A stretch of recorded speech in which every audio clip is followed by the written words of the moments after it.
questa sera presentiamo il libro di Giuseppe Alessandro Bulbato, che è qui accanto a me, Bagno in fondo a destra. È un titolo quanto mai emblematico per un romanzo che è fatto invece di sensibilità e di buoni sentimenti, quindi da un titolo diciamo del bagno, in realtà poi invece si scopre leggendolo che c'è proprio l'animo.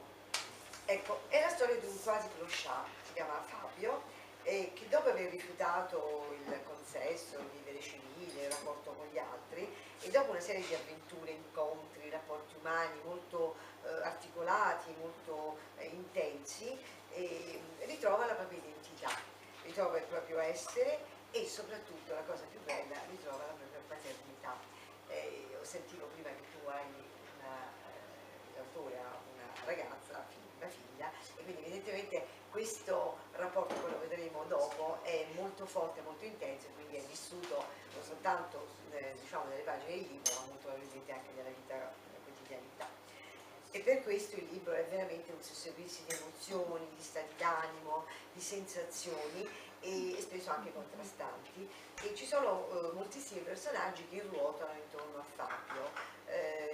Sono ovviamente uomini e donne, hanno varie valenze diciamo nei rapporti e cambiano talvolta la loro esistenza e il corso dell'esistenza di Fabio più o meno volontariamente, vivendo, quindi il vivere comporta questa diversità.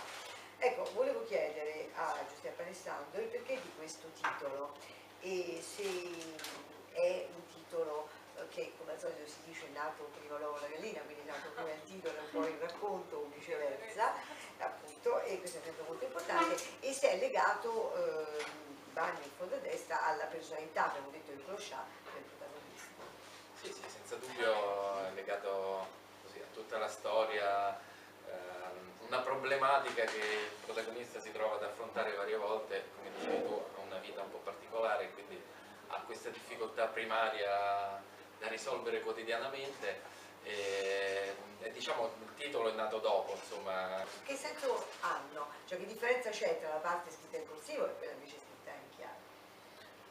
Diciamo che il personaggio a momenti ha quelle che possono essere definite, non so, chiamare visioni, allucinazioni anche effettivamente.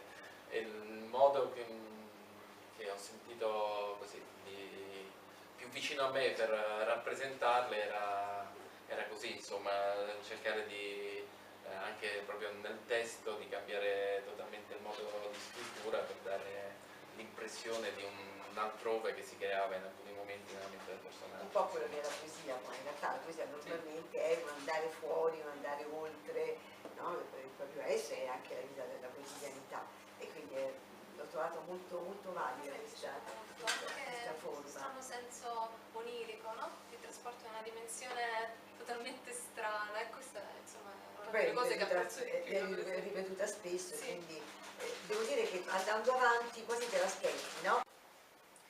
Ogni tanto gli occhi di Fabio si fermavano sul viso di Pasquale come calamitati.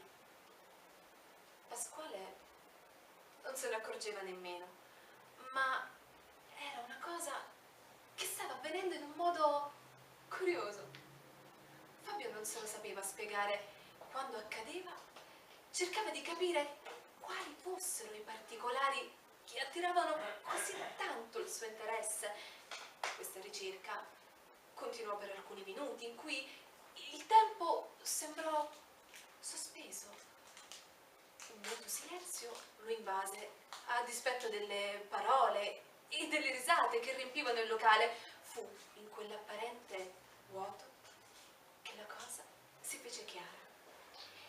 In un inspiegabile gioco di specchi non vi era nulla in realtà da guardare su quel viso dai lineamenti marcati. L'osservazione di Pasquale permetteva a Fabio di capire una cosa dentro se stesso, una cosa che piano piano stava prendendo forma.